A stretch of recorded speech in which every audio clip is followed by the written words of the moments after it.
The wind carried dust across the empty plaza of Redemption Creek as Willa Temperance Ashford Over knelt there! in the More dirt, water on the left her flank! trembling hands Don't let it clutching reach the last barn! coin Hurry! she owned. 31 years old, and she had nothing. Not a home, not a family, not even a friend who would open their door. Her husband's sudden death 10 months ago had been devastating enough. It's worse But than we what thought! came after Tell me shattered her everything. completely. The deal is off. Men in dark suits had appeared at her Boston townhouse door with papers she'd never seen before. Debts she didn't know existed. Loans Edmund had hidden from her gambling debts accumulated in secret card rooms, while she believed he was attending business meetings. Within 7 days they took everything. The furniture her grandmother had carved, the quilts her mother had stitched, even the simple gold locket with her parents' pictures inside. All of it sold to pay debts that weren't hers. Edmund's family had been worse than the creditors.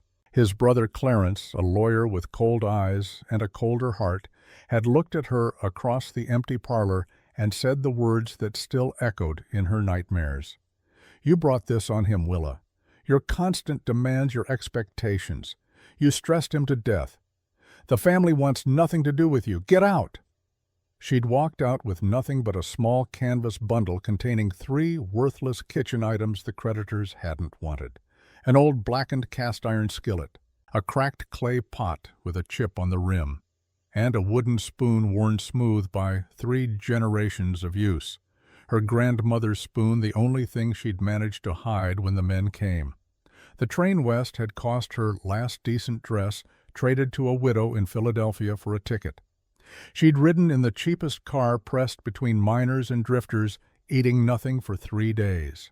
When the train stopped at Redemption Creek, Wyoming territory, she'd stumbled onto the platform with 42 cents in her pocket and blisters on her feet that bled through her worn boots. It was the first week of July 1882, the height of summer. The sun beat down merciless and hot. The settlement had rejected her at every door. Women looked at her torn dress with suspicion, their eyes lingering on the stains and the frayed hem. Men shook their heads before she finished speaking, their faces closing like shutters against a storm. One elderly woman had made the sign of the cross when Willa approached, as if she carried plague or bad luck or both. No one wanted a stranger, especially not a desperate widow with no references and no family name to vouch for her character. Now the sun was setting, painting the sky the color of old blood. Willa's stomach cramped with hunger so sharp it felt like knives twisting in her belly. She looked down at the coins in her palm. 42 cents. Not enough for a room, not enough for a real meal, barely enough to matter. She could feel the townspeople watching her from windows and doorways, waiting to see what she would do, waiting for her to fail to break, to disappear like dust in the wind. Willa stood slowly. Her legs shook. Her vision swam from 3 days without proper food. But something deep inside her, something that had survived Edmund's death and the creditors and the long journey west, refused to bend. She walked to the general store with her head held high. The proprietor was a lean man with suspicious eyes. He watched her approach the counter like she might steal something. "I need to buy supplies," Willa said. Her voice came out stronger than she felt. "Show me your money first." She placed the 42 cents on the counter. The coins made a small, pathetic sound. The man snorted. "That'll buy you a handful of beans and nothing more." "Then I'll take dried beans," Willa said, "and whatever spices that'll buy." He measured out a small portion of beans into a twist of paper, added a pinch of salt, a few peppercorns, a withered bay leaf. He pushed it across the counter and swept her coins into his palm like he was doing her a favor. Willa took the paper packet, 37 cents worth of food. Enough for one small meal if she was careful. She walked out of the store and stopped in the middle of the plaza, the empty dirt square where nothing grew and nobody gathered. The sun was lower now, the shadows longer. In an hour it would be dark, and she had nowhere to go. Willa looked at the packet in her hands. Then she did something that felt like both surrender and defiance. She gathered dry twigs from the edge of the plaza. built a small fire ring with stones she found near the horse trough, used a match from her grandmother's kitchen bundle, one of 3 she had left, and lit a small fire right there in the empty plaza. People stared as they passed. A woman pulled her child closer as if poverty were contagious. A man laughed and said something to his companion that made them both chuckle. Willa didn't care anymore. She was past caring what strangers thought. She filled her cracked clay pot with water from the public pump, added the beans, set the pot on the fire, and waited for the water to heat. While it simmered, she reached into her bundle for the dried herbs she'd saved from the journey, things she'd gathered along the railroad route when the train stopped for water. Wild thyme, dried garlic she'd begged from a farmer's wife in exchange for mending a torn shirt, a small twist of pepper she'd found discarded outside a restaurant kitchen. As the beans began to soften, Willa added everything she had. The thyme, the garlic crushed between stones, the pepper, the bay leaf, a pinch of salt. She stirred with her grandmother's wooden spoon and let the pot simmer, adding water. When it got too low, coaxing flavor from ingredients that cost almost nothing. The smell began to spread through the evening air. It was the smell of home, of care, of food made with love even in the darkest circumstances. It rose like smoke, carrying memories of warm kitchens and family dinners and a life that no longer existed.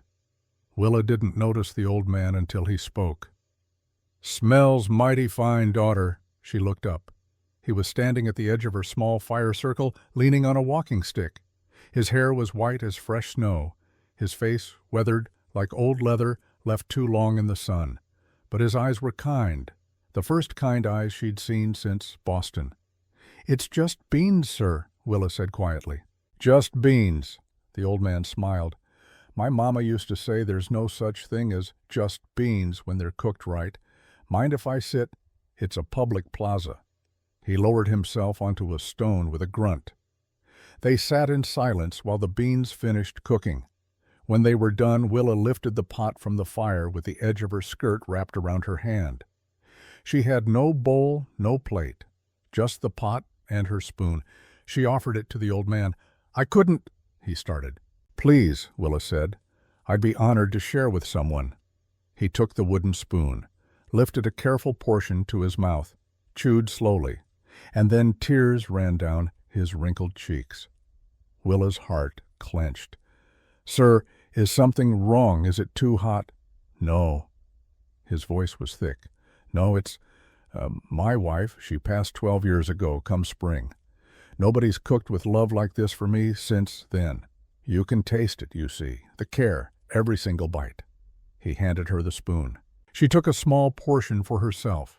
They ate together in silence, passing the spoon back and forth, sharing more than just a meal. Sharing something Willa couldn't quite name but needed desperately. When they finished, the old man studied her face in the firelight. "Tell me your story, child." So she did. All of it. Edmund's death, the debts, the creditors, the long journey west, the rejection at every door in this settlement. She held nothing back because she had nothing left to protect. The old man listened without interrupting. When she finished, he was quiet for a long moment. "You won't find work in this settlement," he said finally. "They're too small-minded, too scared of strangers. But I know a place about 15 miles north of here, Ironwood Ridge Ranch. Big spread. Needs a cook desperately." Willa's heart leaped. Would the owner give me a chance? Thad Ironwood's a hard man. The old man's voice grew serious. "Lost his wife 8 years back in terrible circumstances. Many cooks have come and gone because he's too demanding, too particular, He paused. "Too broken. But after tasting your food, I'm certain you have something special, a gift. If you show him that you'll have your chance." He pressed a piece of cornbread into her hands. Willa hadn't even seen him carrying it. "Follow the main trail north to the ridgeline. You'll see a fork. Go left. Be there by dawn if you can manage it. They'll be needing breakfast." "How do I?" Willa started. "Tell them Ezekiel Coldwater sent you. Tell them old Zeke said you can cook. That'll get you through the door. The rest is up to your skill and your spine." He looked at her hard. "You got spine, daughter. I can see it. You'll need it with Thad Ironwood. Be humble but firm. Show your worth through your cooking, not words. He doesn't trust words anymore." The old man Zeke watched her prepare to leave. She doused the fire carefully, packed her 3 kitchen items, wrapped the cornbread in her spare kerchief. "One more thing," Zeke said. "Sometimes the hardest people are the ones who need someone the most. If you can touch his heart through your cooking, you might find not just work but a true home." Willa walked through the night. The trail was rough, barely visible in the moonlight. Her feet screamed with every step. Blisters that had formed on the train journey burst and bled inside her boots. Her legs trembled with exhaustion, but she kept moving, fueled by hope and the old man's cornbread and the memory of his tears over a simple pot of beans. The sky began to lighten as she climbed toward the ridgeline. Gray dawn, then pink, then gold spreading across the enormous Wyoming sky. When she reached the fork in the trail, she took the left path as instructed. An hour later, she saw it. The ranch spread across the valley below like something from a story. Fenced fields where cattle grazed in the early morning mist, sturdy barns with fresh timber, corrals where horses moved in lazy circles, and in the center of it all, a large log house with smoke rising from its chimney. Willa stopped at the ridgetop. Her heart pounded so hard she could feel it in her throat. This place could save her, or it could be just another closed door, another rejection, another step toward the end of whatever road she was traveling. She straightened her filthy dress as best she could, smoothed her hair back from her face, took a long breath and began descending toward the valley. As she approached the main gate, ranch hands stopped to stare. 3 men repairing a section of fence, 2 more leading horses toward the barn. All of them paused in their work to watch this ragged woman walking up the main road like she had every right to be there. "Who are you?" shouted a bearded man with massive shoulders.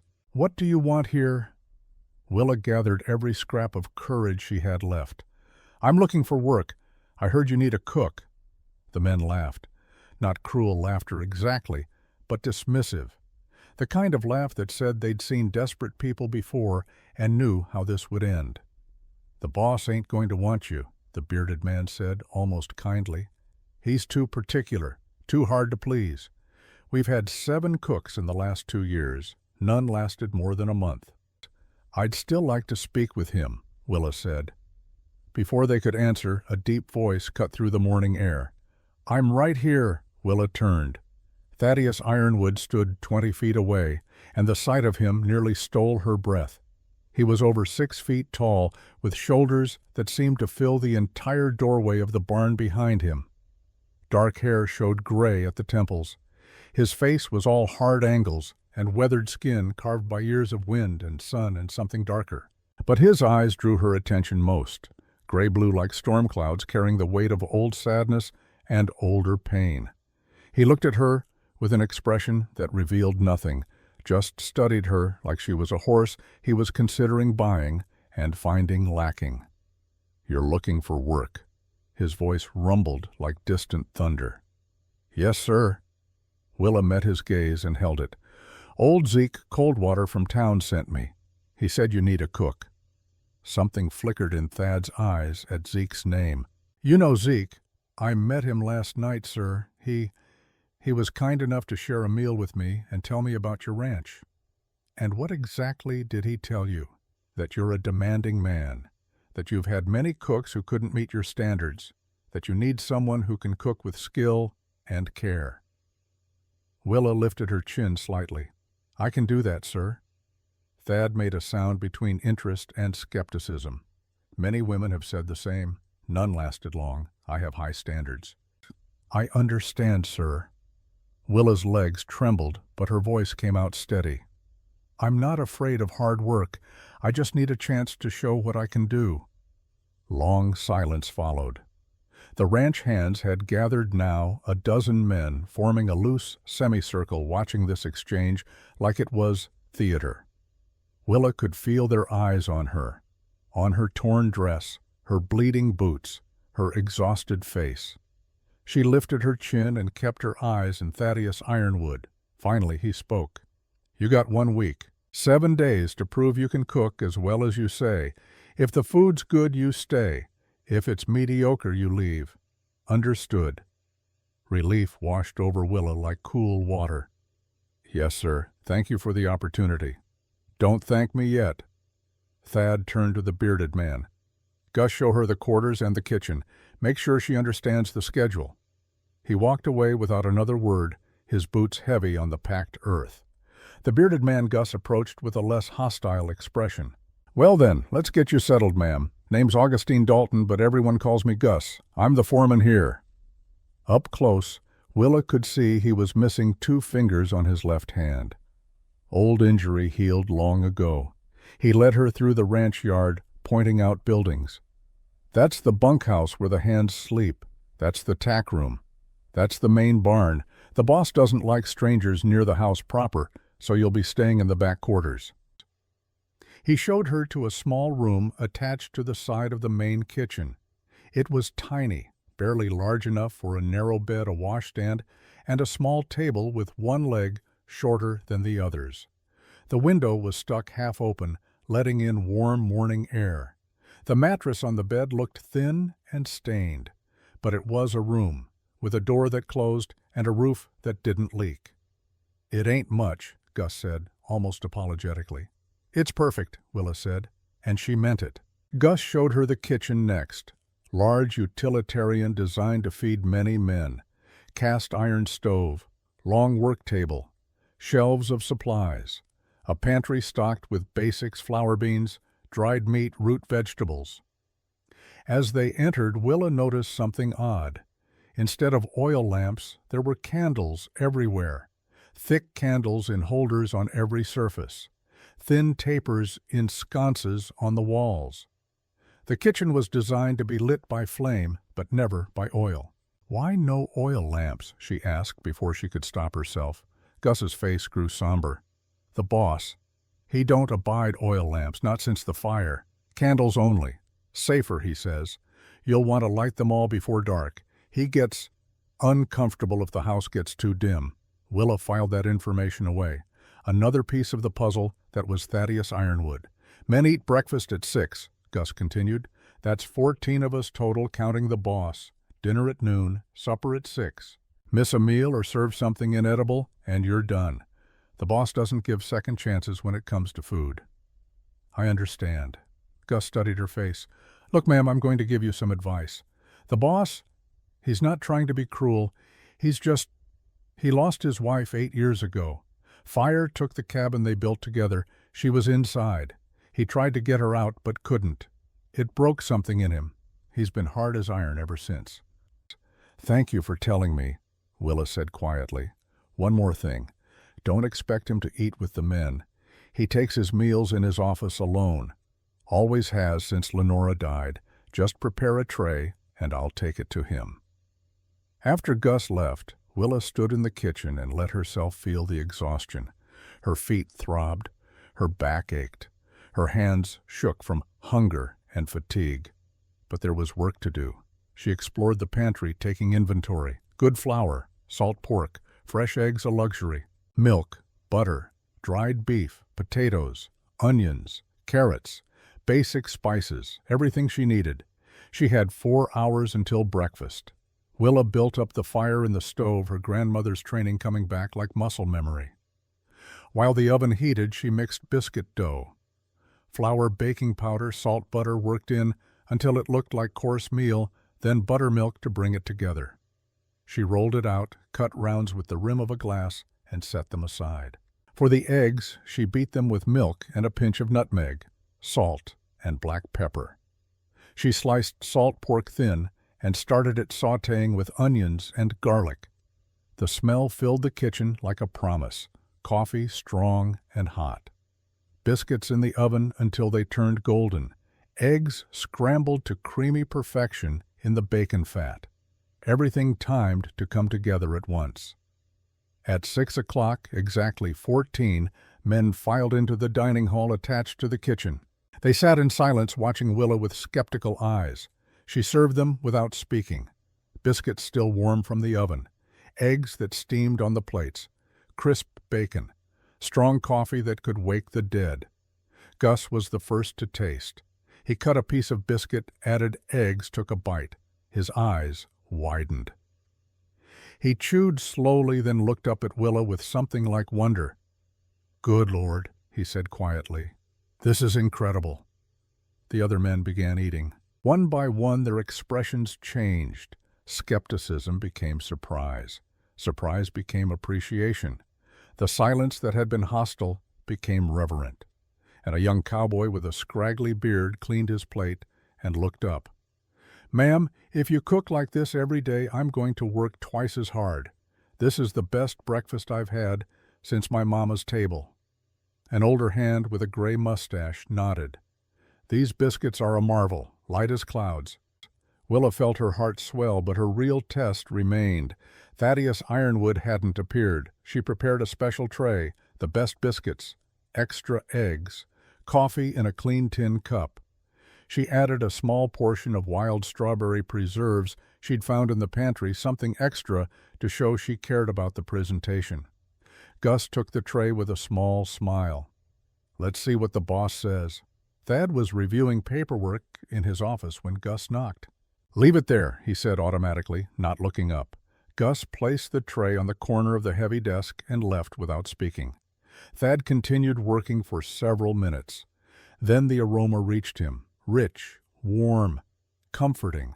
The smell of food cooked with care instead of duty. Almost against his will, he looked at the tray. The biscuits were perfect, golden brown steam still rising. The eggs looked creamy, not rubbery. The bacon was crisp. Even the coffee looked right. Thad picked up a biscuit. It was still warm. He broke it open. The inside was flaky tender. He took a bite. The flavor exploded in his mouth. Butter and buttermilk. Salt and just a hint of sweetness. The texture was perfect crisp, outside soft, inside melting on his tongue. He'd eaten 1,000 biscuits in his 40 years, but this was something else. He closed his eyes without meaning to, and suddenly he was back 8 years, sitting at a small table in the cabin he'd built with his own hands. Lenora across from him, her dark hair falling across her shoulders, laughing at something he'd said. She'd made biscuits that morning, her first attempt after they married. They'd been terrible, hard as stones, burnt on the bottom, but he'd eaten every one and told her they were perfect because he loved her and nothing else mattered. Thad opened his eyes. His hand was shaking. He set the biscuit down, picked up his fork. Tried the eggs. They were perfect, too. Seasoned just right. Cooked with care and skill and something he couldn't quite name. He ate everything on the plate. When Gus came back an hour later, the tray was empty except for crumbs. "Well?" Gus asked. Thad didn't answer immediately. He stared at the empty plate. "She can stay," he said finally, "for now." That night, Willa sat in her tiny room under the light of 3 candles. Every muscle in her body ached. Her feet were wrapped in strips torn from her spare shift, the blisters too raw to leave uncovered. But she had a roof over her head, a job, a chance. She pulled out a small leather journal from her bundle, her only luxury. The pages were half filled with recipes, notes, memories of her grandmother's kitchen. She found a clean page and wrote by candlelight. Wyoming Territory, July 1882. Today, I met the broken cowboy. His eyes hold more pain than winter storms. He said nothing to me, showed nothing. But I saw something beneath the ice, a flicker barely alive. Maybe I can't fix him. Maybe I can't fix myself. But perhaps together we won't be so broken. This morning I had nothing. Tonight I have a room, a job, and a man who needs feeding. Tomorrow I'll cook again. And the day after that, and the day after that, until this becomes home or until they send me away. Either way, I'll cook with everything I have, because that's what grandmother taught me. You put love in the pot and hope in the oven, and sometimes that's enough to change everything. I said I wasn't worth much. I think I was wrong about that too. P.S. Something strange here. No oil lamps, only candles, everywhere. Gus says it's because of the fire that killed his wife. The boss is afraid of oil, afraid of flames that burn too hot. I understand that kind of fear, the kind that lives in your bones long after the danger is past. Willa closed the journal, blew out 2 of the 3 candles, leaving one burning low, lay down on the thin mattress, and felt the ache in her bones settle into something deeper. Outside her window she could hear the night sounds of the ranch, cattle lowing in distant fields, horses moving in their stalls, men's voices from the bunkhouse laughing about something. And somewhere in the main house, Thaddeus Ironwood sat alone in his office by candlelight staring at an empty plate and remembering the taste of care. Neither of them slept easily that night, but for the first time in longer than either could remember, they slept with something that felt almost like hope. The stars wheeled overhead. The wind moved through the valley. And in the kitchen, 3 kitchen items sat clean and ready. For tomorrow, a blackened skillet, a cracked clay pot, and a wooden spoon worn smooth by 3 generations of love. Morning would come, and with it, a chance to prove that broken things could still be useful, that broken people could still be whole. The first week passed in a blur of flour and fire and quiet victories. Willa rose each morning at 4:30 when the world was still dark and the stars hung low over the Wyoming hills. She built the fire in the big stove, her hands learning its temperament, how it needed kindling arranged just so, how the draft had to be adjusted for even heat. While the oven warmed, she mixed and kneaded and prepared. She lit candles throughout the kitchen, dozens of them, creating pools of warm light that pushed back the darkness. She'd learned quickly that Thad sometimes walked through before dawn, and the sight of a dark kitchen made him tense, made his jaw tight, and his hands clench. Breakfast was served at 6 sharp. The men came to expect it. More than that, they came to crave it. On the second day, she made sourdough hotcakes with real maple syrup she'd found in the back of the pantry. The cowboys ate in reverent silence, and one young hand named Billy whispered that his mother used to make hotcakes like these before she passed. On the third day, she prepared a breakfast hash with potatoes crisped in bacon fat, peppers, onions, and eggs folded through. Gus asked for the recipe. She wrote it down on a scrap of paper in her careful handwriting. On the fourth day, she made cinnamon rolls. The smell filled the entire ranch house before dawn, and when the men arrived, they found the rolls still warm, dripping with butter and sugar. A grizzled cowboy named Hank, 55 years old, with a face like weathered saddle leather, took one bite, and his eyes grew wet. "My mama," he said, voice rough. "Lord have mercy, this tastes like my mama's kitchen. I ain't had nothing like this in 30 years. Willa touched his shoulder gently. "Then I'll make them again next week, Hank." Every meal she prepared a special tray for Thaddeus Ironwood. She never saw him eat it. Gus always took the tray to the office, and Gus always brought it back empty. But Thad never came to the dining hall, never thanked her, never acknowledged her presence beyond that first morning when he'd given her the job. She tried not to let it hurt. On the 7th day, her last day of the trial period, Willa prepared Sunday breakfast, a special meal, thick-cut bacon, scrambled eggs with cream and fresh chives, biscuits with honey butter, fried apples with cinnamon, coffee strong enough to raise the dead. The men ate like it was their last meal on earth. When they finished, Gus stood, cleared his throat. The dining hall fell silent. "Ma'am," he said formally, "speaking for all the hands here, we want you to know something. In the 8 years since Mrs. Ironwood passed, we've had more cooks than I can count on both hands. Some were adequate. Most were poor. None of them made us feel like we were eating at our mama's table. You do. Every single meal. And we're hoping the boss has the good sense to keep you on permanent." The men murmured agreement. Billy called out, "Please stay, Miss Willa." Willa felt tears prick her eyes. "Thank you, all of you. This has been the best week I've had in a very long time." That afternoon, Gus found her in the kitchen preparing supper. "The boss wants to see you," in his office. Willa's heart hammered. She wiped her hands on her apron, her grandmother's apron washed clean now, but still carrying its patches and memories, smoothed her hair, followed Gus across the ranch yard. Thaddeus Ironwood's office was in the main house, a room lined with books and maps, and the kind of order that spoke of a man who controlled what he could, because so much had been beyond his control. More candles here, too, thick ones on the desk, thin ones on shelves. The room glowed with soft light even in the afternoon. Thad stood at the window, looking out at the valley. He didn't turn when she entered. "Mr. Dalton says you wanted to see me, sir," Willa said quietly. "The week is up," Thad said. His voice was flat, giving nothing away. "Yes, sir. The men want you to stay. I'm grateful for their kindness."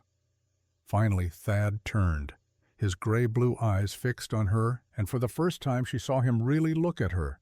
Not past her, not through her, at her. "Can you keep this up?" he asked. "Not just good food, but this, whatever it is you're doing, making them feel like family instead of hired hands." "Yes, sir, I can." "Why—" The question caught her off guard. "Sir, why do you cook like this, like every meal matters, like you're feeding people you love instead of strangers?" Willa met his eyes. "Because my grandmother taught me that food is how we say the things we can't speak out loud. Care, comfort, a home. I don't have much to offer this world, Mr. Ironwood, but I can offer this." Something flickered in Thad's expression, there and gone so fast she almost missed it. $20 a month, he said. "Room and board included. You'll cook 3 meals a day, 7 days a week. You get Sunday afternoons off after dinner. Agreed?" "Agreed." "One more thing." Thad's jaw tightened. "I eat alone. That's not going to change. Don't take it personally." "I won't, sir." He nodded once. Dismissal. Willa turned to leave. "Miss Ashford." She stopped. "Thank you for the cinnamon rolls. They were very good." It was the first time he'd thanked her for anything. The first time he'd acknowledged the food beyond accepting or rejecting it. "You're welcome, Mr. Ironwood." She walked back to the kitchen with something warm blooming in her chest. Not quite happiness, not yet, but maybe the seed of it. The next 3 weeks brought changes both subtle and profound. Willa established routines. Monday was wash day. She did laundry for the ranch house and her own clothes in the big copper tub behind the kitchen. Tuesday, she baked bread for the week, 6 loaves that filled the kitchen with yeast and warmth. Wednesday, she mended clothes sitting on the back step with her needle and thread while the afternoon stew simmered. Thursday was market day. Gus drove her to Redemption Creek in the wagon to buy supplies, and she always stopped to visit old Zeke at his store, bringing him a jar of whatever she'd preserved that week. On their second trip to town, a woman approached while Willa was loading supplies into the wagon. She was perhaps 40, dressed in silk that was too fine for a dusty settlement, with painted lips and calculating eyes. "You must be the new cook at Ironwood Ridge," the woman said. Her voice was smooth as honey and twice as sweet. "I am, ma'am," Willa replied cautiously. "Serafina Locke. I own the Gold Dust Saloon and boarding house." She extended a hand. Willa shook it briefly. "I've heard you're quite the talented chef. The boys from the ranch can't stop talking about your meals when they come to town." "That's kind of them to say. I wonder," Serafina's eyes narrowed slightly, "how long do you think you'll last? Thad Ironwood is a difficult man. 7 cooks before you, none stayed more than a month." "I intend to stay as long as I'm needed." "Of course." Serafina's smile didn't reach her eyes. "It's just that Thad and I have history. I've known him for 10 years, since before Lenora, and I've seen many women try to get close to him. They all fail. He's too damaged, too broken, too—" "Excuse me, ma'am," Willa interrupted gently, "but Mr. Ironwood's personal life is none of my concern. I'm there to cook, nothing more."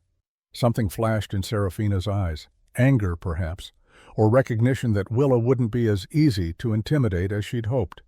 "Of course, just friendly advice, dear, from one woman to another." She turned to leave, then paused. "Oh, and Willa, that dress is lovely. Is it new?" Willa looked down at her plain work dress, the same one she'd been wearing for 2 weeks. "No, ma'am. Pity. A woman in your position should have at least one nice dress." for Sundays, for church. You do attend church, don't you? I haven't had the chance yet, ma'am. You should come this Sunday. I'll be there. So will most of the town. Seraphina's smile was all teeth. It's important for newcomers to make a good impression, to be accepted, especially widows with questionable circumstances. The words hit like a slap. Willa's hands clenched on the wagon rail. "Good day, Mrs. Locke," she said, her voice steady despite the anger simmering beneath. Seraphina walked away, her silk dress rustling. Gus appeared with the last of the supplies. He'd clearly heard at least part of the exchange. "Don't mind her, ma'am. Seraphina's been after the boss since before Mrs. Ironwood died. She sees you as competition." "Competition?" Willa was genuinely surprised. "I'm just the cook. You're a woman living on his ranch. In her mind, that's a threat." Gus loaded a sack of flour into the wagon. "She's tried everything to get Thad's attention over the years, brought him meals when he was grieving, showed up at the ranch with offers to help manage the household. Even offered to marry him outright, no courting needed. He turned her down every time. Why, because Thad Ironwood is a lot of things, but he ain't the kind of man who can be bought or manipulated. And Seraphina Locke is all manipulation." Gus helped Willa up onto the wagon seat. "Just watch yourself around her, ma'am. She's got a mean streak, and she don't like losing." The ride back to the ranch was quiet. Willa's mind turned over the encounter, examining it from every angle. She'd made an enemy without trying. That was dangerous in a small settlement where reputation meant everything. But she'd also learned something valuable. Thad Ironwood had been faithful to his wife's memory, had turned down advances, had maintained his isolation not because he wanted to, but because he couldn't bear the thought of replacing what he'd lost. That was both heartbreaking and hopeful. Back at the ranch, the men began to change in ways that went beyond table manners. They cleaned up better before meals, washed their hands without being asked, said please and thank you, talked about their lives, their families, their dreams instead of just work and weather and horses. The dining hall became something more than a place to eat. It became the heart of the ranch. Billy, the young cowboy, showed Willa a letter from his sister and asked her to help him write back. She spent an evening teaching him to phrase his thoughts more clearly, and when he sealed the letter, his face glowed with pride. Hank brought her wildflowers one morning, shyly presenting them as thanks for making his favorite cornbread. She put them in a mason jar on the kitchen windowsill. A quiet cowboy named Samuel, who never spoke unless spoken to, stayed after dinner one night and said, "My daughter's birthday is next week. I ain't seen her in 2 years since her mama took her back east. Could you teach me to make something I could send her? Something that says I remember." Willa taught him to make peppermint bark. They worked side by side for an hour. Melting chocolate, adding peppermint oil, pouring it onto wax paper, too cool. When it hardened, she showed him how to break it into pieces and wrap it in cloth. "She'll love it," Willa promised. "Because you made it with your own hands. That means everything." Samuel's eyes were suspiciously bright when he left. Through all of this, Thaddeus Ironwood remained distant. He never came to meals, never spoke to her beyond brief, necessary exchanges about supplies or schedules, but small things began to appear. On day 10, Willa noticed the crooked leg on her room's table had been fixed. The table sat level now, steady and solid. On day 14, her stuck window suddenly opened and closed smoothly. Someone had planed the frame and added new hinges. On day 17, she found a small stool in her room that hadn't been there before, perfect height for reaching the high shelf where she stored her spare linens. On day 21, a bundle of wildflowers appeared on the kitchen workbench. No note, just mountain asters and Indian paintbrush, their colors bright against the scarred wood. On day 25, she discovered a new wool blanket folded at the foot of her bed. Thick and warm, the kind that would keep the autumn cold away when it came. Willa never asked who left them. She knew. Every morning she prepared Thad's breakfast tray with extra care. She learned his preferences, coffee strong and black eggs, over hard not runny bacon, crisp biscuits with butter, but no jam. She began adding small touches, a sprig of mint on the plate, an extra biscuit wrapped in cloth to stay warm. Once she included a slice of apple pie with a perfectly golden crust. Gus always returned the trays empty. He ate the whole pie, Gus reported that day, a small smile playing at his lips. Asked if there was more. There is, Willa said. You can take him another slice. One morning in the 4th week, Willa was in the kitchen before dawn, kneading dough for the day's bread. She sang while she worked a habit from her grandmother's kitchen, an old French song her grandmother had taught her words about love and loss and bread rising in the oven. She didn't hear anyone enter until a voice spoke from the doorway. Why do you sing when you cook? Willa startled, nearly dropping the dough. Thaddeus Ironwood stood in the kitchen doorway, fully dressed despite the hour. He'd never come to the kitchen before. Never. I'm sorry, sir. Did I wake you? No, I don't sleep much. He stepped inside, moving carefully, like he wasn't sure he belonged here. You didn't answer my question. Willa gathered herself. My grandmother taught me. She said food made with music tastes like love. That singing puts your heart into the work. Thad was quiet for a long moment. The kitchen was dim lit only by the dozen candles Willa had placed around the room and the glow from the stove. In the soft light, his face looked younger, sadder. My wife used to sing, he said finally. His voice was barely above a whisper. French songs. I never understood the words, but they sounded like sunshine, like everything good in the world. It was the first time he'd mentioned his wife to her directly, the first time he'd revealed anything personal. What was her name? Willa asked gently. Lenora. He said it like a prayer, like a wound. Lenora May Bridger, before she married me. She came from St. Louis. City girl who fell in love with a cowboy and moved to the middle of nowhere. She was brave, braver than me. Would you like to sit down, Mr. Ironwood? I can make fresh coffee. To her surprise, he did. He sat at the small kitchen table, the one where the hands sometimes ate their midday meals, and Willa poured him coffee from the pot that was always brewing. They sat in silence for several minutes. Outside, the world was beginning to lighten. Birds starting their morning songs. The fire, Thad said suddenly. Gus probably told you. He mentioned it? Yes, sir. It was my fault. His hands wrapped around the coffee cup like he needed its warmth. I was out hunting. Gone 2 days. When I came back, the cabin was burning. She was inside. I tried to get in, but the flames.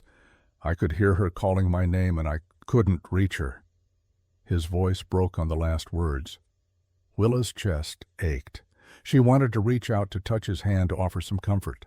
But she sensed he would pull away, would retreat back into his fortress of isolation. It wasn't your fault, she said quietly. I should have been there. You couldn't have known. I should have been there, he repeated harder this time. A man protects his wife. That's the first duty, the only one that matters. And I failed. You're punishing yourself for something you couldn't control. Thad looked at her, then really looked at her, and his eyes were full of something raw and terrible. Aren't you doing the same, running from Boston because people blamed you for your husband's death? The words hit like a physical blow. Willa set down her own coffee cup. Yes, she admitted. I suppose I am. Then maybe we're both fools. Or maybe we're both human. Something passed between them in that moment. An understanding. A recognition of shared pain, shared guilt, shared survival. Thad stood abruptly. I should let you work. The men will want breakfast. Mr. Ironwood, he paused at the doorway. Thank you, Willa said. For the table, and the window, and the stool, and the flowers, and the blanket. His shoulders stiffened. I don't know what you're talking about. But the tips of his ears turned red, and Willa allowed herself a small smile after he left. The morning of day 28 brought trouble. Willa was serving breakfast when she heard low voices from the cowboys talking among themselves in a way that made her skin prickle with unease. Just saying she's mighty pretty for a cook, one of them said, young voice cocky, a hand named Cole, who'd joined the ranch just 3 days ago. "Cooks like an angel, too?" another replied. "Wonder what else she's good at." Laughter. The wrong kind. Willa kept her face neutral, kept serving, but her hands trembled slightly as she set down plates. "Hey, Miss Willa," Cole called out. "Louder now, performative. How about you come to have supper at my place sometime? I got a cabin down by the creek. Real private." More laughter. Willa gripped the edge of the serving tray. This was the moment. The moment when she would have to speak up or accept being treated like this. The moment when enough. The word cut through the dining hall like a blade. Absolute silence fell. Willa turned. Thaddeus Ironwood stood in the doorway. She hadn't even heard him approach. His face was a mask of cold fury, and his presence filled the entire room like a storm about to break. He walked toward the table where the young cowboy sat. His boots were loud in the silence. When he reached them, he placed both hands on the table and leaned in. His voice was quiet, deadly quiet. "Miss Ashford is here to work. She's the cook of this ranch, and she will be treated with absolute respect. I don't want to hear one more inappropriate comment. Not one joke, not one disrespectful look. Do you understand me?" "Yes, sir," Cole mumbled. "I didn't hear you." "Yes, sir." Louder this time. Thad straightened, looked around the entire dining hall. "That goes for all of you. Miss Ashford is under my protection. She's part of this ranch. Any man who disrespects her answers to me. And I promise you that's not a conversation you want to have." He turned to leave, then paused, looked back at Willa. Their eyes met. In his gaze she saw anger, yes, but also something else, something protective and fierce and almost tender. Then he was gone. The dining hall remained silent for a long moment. Finally Gus cleared his throat. "You heard the boss. Miss Willa is family. We treat family right. Anyone got a problem with that, you can pack your gear." No one had a problem with that. Cole and his friend left the next day, citing other opportunities. No one was sorry to see them go. When Willa went back to the kitchen, her hands were shaking. But not from fear anymore. From something else entirely. Something that felt dangerously like hope. Days 30 through 45 brought an ease to their interactions that neither had expected. Thad began appearing in the kitchen more often. Not every day, but often enough that Willa came to anticipate the sound of his boots on the floorboards. He would sit at the small table with his coffee and watch her work, not speaking much, just present. Sometimes he would ask questions. "Why do you knead the bread that long? How do you know when the roast is done? What makes your biscuits so light?" Willa answered patiently, explaining techniques her grandmother had taught her.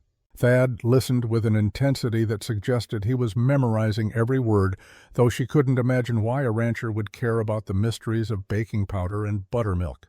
One evening, he stayed after the dinner dishes were washed. Willa was making pie crust for the next day, apple pie with cinnamon, and just a touch of nutmeg. "My hands are too big for that work," Thad said, watching her crimp the edges. "It's not about size, it's about patience." "I'm not patient." "You run a ranch with 14 men and 300 head of cattle. You're patient." He almost smiled. Almost. "That's different." "Is it?" She rolled out the second crust, her hands moving with practiced ease. Thad watched like it was the most fascinating thing he'd ever seen. "Lenora tried to teach me to cook," he said suddenly, "early in our marriage. Said a man should know how to feed himself if something happened to her." His voice caught. Turns out she was right about that.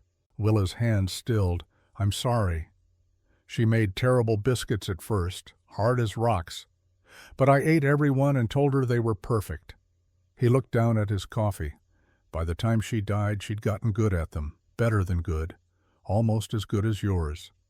"That's high praise." "It's the truth." He was quiet for a moment. "Everything she made was perfect to me because she made it. Didn't matter what it tasted like." "That's love," Willa said softly. "That's foolishness. Love makes you stupid." "Maybe, but it's a good kind of stupid."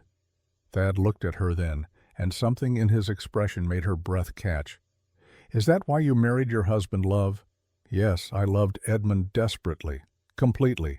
Right up until the moment they told me he'd been lying to me for years. She shaped the pie crust carefully, needing something to do with her hands. I don't know if that makes me a fool or just human. Human, Thad said firmly. Definitely human. They worked in silence for a while. Willa finished the pies and set them in the cold cellar. When she came back, Thad was still sitting at the table. "Thank you," he said. "For what?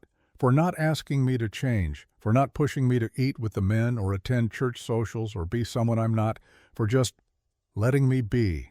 Willa dried her hands on her apron. "You've let me be too, given me space to heal. I appreciate that more than you know. We're a pair of broken things, aren't we? Maybe. Or maybe we're just still figuring out how to work with the cracks." Thad stood, walked to the door, paused with his hand on the frame. "Good night, Willa." It was the first time he'd called her by her first name. "Good night, Thaddeus." After he left, Willa touched the place where his hand had rested on the doorframe. Her heart beat faster than it should. Faster than was safe. Day 50 brought disaster in the form of a telegram. Gus came back from town with supplies and a grim expression. He found Willa in the garden behind the kitchen, harvesting the last of the summer tomatoes. August heat shimmered over the valley. "Ma'am, there's someone in town asking about you." Willa's blood went cold. "Who? Man named Clarence Ashford. Says he's your brother-in-law. Says you owe him money, and he's come to collect." The tomatoes fell from her hands. "How much does he say I owe?" Her voice sounded distant to her own ears. $950, plus interest. Nearly $1,000, an impossible sum. "I don't have that money. I never had that money. Those were Edmund's debts, not mine." "He's got papers, ma'am. Legal documents. Says they're signed by your husband, putting you responsible for the debts after his death." Willa sat down hard on the garden bench.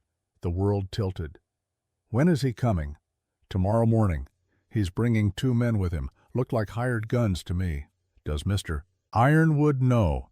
"Not yet." "Want me to tell him?" "No, I'll tell him myself." But when Willa went to find Thad, he was already walking across the ranch yard toward her. Gus must have signaled him somehow, or maybe he just knew the way disasters announce themselves. "Inside," Thad said. "My office, now." She followed him, her heart hammering. In the office, he closed the door and turned to face her. "Tell me everything." So she did, all of it. Edmund's secret gambling. The debts that appeared after his death. Clarence's cruelty, his accusations, his threats. The way he'd looked at her with calculating eyes and said she would work off the debt as his housekeeper, essentially his slave, until it was paid. Thad listened without interrupting. When she finished, his jaw was tight. "How much does he claim you owe?" $950, plus interest. He says it's $1,100 total now. And you don't believe the debt is legitimate. I know Edmund gambled, but I never signed anything. I never agreed to be responsible for his debts. Clarence produced papers after Edmund died, but I never saw them before that day. Thad walked to the window, looked out at his ranch, his land, his world that he'd built from nothing. "If this man takes you back to Boston, will you be safe?" The question was so gentle it nearly broke her. "No," Willa whispered. "I won't be safe. Clarence looks at me like I'm something he owns, something he can use. I'll disappear into his household and no one will ever see me again." Thad turned. His eyes were steel. "That's not going to happen. But the money? I'll handle the money. I can't let you do that. It's too much. I'll never be able to repay Willa." He crossed the room in 3 strides, stood close enough that she could see the silver threads in his dark hair, the faint scar on his jaw, the way his chest rose and fell with barely controlled anger. "Listen to me carefully. That man is not taking you anywhere. I don't care what papers he has. I don't care what he claims you owe. You're staying here. Why?" The word came out broken. "Why would you do this for me?" Thad's hands clenched at his sides. She could see him fighting some internal battle, deciding what to reveal, what to keep hidden. "Because you matter," he said finally, raw, honest. "To this ranch, to the men, to—" He stopped. swallowed hard. To me. You matter to me. Tears spilled down Willa's cheeks. I can't let you pay my debts. It's already decided. Thad, tomorrow when he comes, I'll handle it. You stay in the kitchen. You stay away from him. Let me deal with this. But, please, his voice softened. Let me protect you. It's the one thing I couldn't do for Lenora. Let me do it for you. Willa saw it then. The guilt he carried wasn't just about the past. It was about the future, too. About his fear of failing again, of standing by helpless, while someone he cared about suffered. All right, she whispered. All right. That night, Willa couldn't sleep. She lay in her narrow bed, staring at the ceiling, listening to the sounds of the ranch settling into darkness. Somewhere in the main house, Thaddeus Ironwood was awake too. She could feel it the way you can feel a storm coming before the first drop of rain. Tomorrow, Clarence would come. Tomorrow the past would find her. Tomorrow everything might change. Willa thought about the last 7 weeks, the kitchen that had become her sanctuary, the men who had become her family, the quiet cowboy who fixed tables and left wildflowers and looked at her like she was something precious instead of something broken. She'd come here with nothing. She'd found everything. And tomorrow might take it all away. But for tonight she was here. She was safe. She was home. Willa closed her eyes and whispered a prayer to her grandmother's memory, to whatever gods watched over foolish women and wounded cowboys and second chances that shouldn't exist, but somehow did. Please, she whispered into the darkness, please let tomorrow be kind. The stars gave no answer, but somewhere in the night, an owl called, and the sound was almost like hope. Clarence Ashford arrived at noon the next day riding in a hired wagon with 2 men who wore their guns like promises. Willa watched from the kitchen window, her hands gripping the edge of the sink until her knuckles went white. Clarence looked exactly as she remembered, tall, thin, with pale eyes that never seemed to blink and a mouth that curved downward even when he smiled. He wore a black suit that was too fine for the dusty Wyoming territory, and he carried a leather satchel that undoubtedly held the papers he claimed gave him ownership of her life. The 2 hired guns flanked him, hard men with scarred faces and cold eyes, the kind of men who did unpleasant work for money and never asked questions. Thaddeus Ironwood stepped out onto the ranch house porch before Clarence could knock. He moved with deliberate calm, but Willa could see the tension in his shoulders, the way his hand rested near his hip where his gun belt sat. Gus and 4 other ranch hands materialized from various buildings, not threatening, just present, just watching. Mr. Ashford, Thad's voice carried across the yard. I'm Thaddeus Ironwood. This is my ranch. Clarence's thin lips curved in what might have been a smile.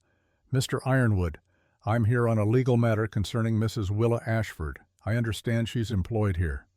She is. Then you'll understand I need to speak with her. She has obligations in Boston, financial obligations that must be resolved. I understand you claim she owes you money. Not a claim, Mr. Ironwood. A fact. Clarence patted his satchel. I have documentation signed by her late husband making her responsible for his debts. $1,100 to be precise. Since she cannot pay, she must return to Boston and work off the debt in my household as agreed. There was no agreement, Thad said flatly, and Mrs. Ashford isn't going anywhere. Clarence's expression hardened. This is a legal matter. I have a court order from a Boston court. This is Wyoming territory. Your jurisdiction ends at the Massachusetts border. Federal debt law requires you to prove the debt is legitimate, requires you to prove Mrs. Ashford agreed to assume responsibility. Can you do that? Clarence's jaw tightened. The papers are all properly filed and notarized. By who? By you. You're a lawyer, Mr. Ashford. You know how to make papers say whatever you want them to say. Thad descended the porch steps slowly. Here's what's going to happen. You're going to tell me exactly how much you claim is owed. I'm going to pay it. And then you're going to leave and never come back. In the kitchen, Willa's breath caught. He was really going to do it. Going to pay a fortune to a man who might be lying just to keep her safe. Clarence studied Thad with calculating eyes. $1,100. That's a substantial sum for a rancher to have lying around. I have it. And what do you expect in return from Mrs. Ashford? What arrangement have you made with her? The implication was clear. Ugly. Willa felt sick. Thad's voice went deadly quiet. You want to be very careful about what you say next. I'm simply clarifying the nature of your interest in my sister-in-law. My interest is that she's an employee of this ranch, a valued employee, and I protect what's mine. She's not yours, Mr. Ironwood. She's family, my responsibility. You threw her out, accused her of killing your brother, took everything she owned, and sent her away with nothing. That doesn't sound like family to me. That sounds like cruelty. Clarence's face flushed. You know nothing about... I know enough. Thad pulled a folded bank draft from his vest pocket. $1,200, $100 more than you claim she owes. The extra is for your trouble. Take it and go. Clarence stared at the draft. For a moment greed warred with something else in his expression, pride maybe, or the desire to inflict more pain. But greed won. It always did with men like him. He took the draft, examined it carefully. This better be good, Mr. Ironwood. It's drawn on the Helena Bank. You can verify it before you leave town. I will. Clarence tucked the draft into his satchel. Then he looked toward the kitchen window where Willa stood. Even from this distance, she could feel the malice in his gaze. You should know what you're protecting, Mr. Ironwood. She's not what she seems. She drove my brother to an early grave with her demands and her expectations. She's a curse on any household she enters. Get off my land, Thad said softly. Now, before I forget, you're holding a paid debt, and remember only that you're insulting a woman under my protection. The two hired guns shifted nervously. They'd seen enough of Thad's ranch hands watching from the shadows. They'd seen enough of Thad himself, the coiled violence beneath his calm exterior. We're leaving, Clarence said. He climbed back into the wagon. But mark my words, Ironwood, she'll bring you nothing but trouble. She's already brought me more good than you could comprehend. Now get. The wagon turned and rolled away, dust rising in its wake. Thad stood watching until it disappeared down the trail toward a town. Then, and only then, did his shoulders sag slightly. Gus approached, and Thad spoke to him in low tones Willa couldn't hear. She wanted to run out to him, to thank him, to apologize, to ask why he'd spent such a fortune on her, but her legs wouldn't move.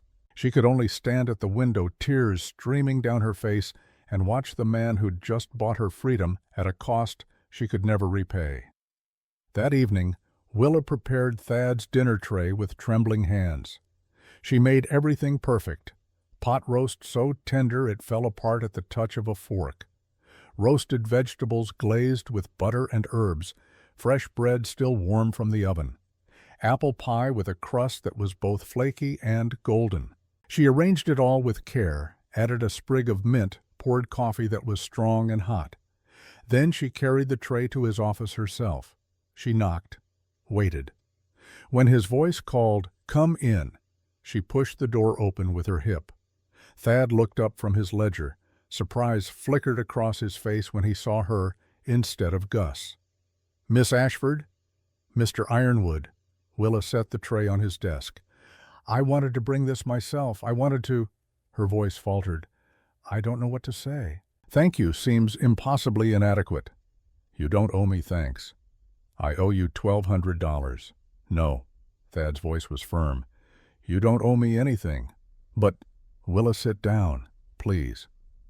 She sat in the chair across from his desk, her hands folded in her lap to hide their shaking.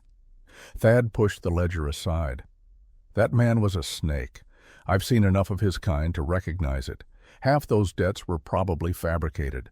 He preyed on your grief and your vulnerability, and he would have taken everything from you, your freedom, your dignity, maybe your life. I couldn't let that happen. Why not?" The question burst from her.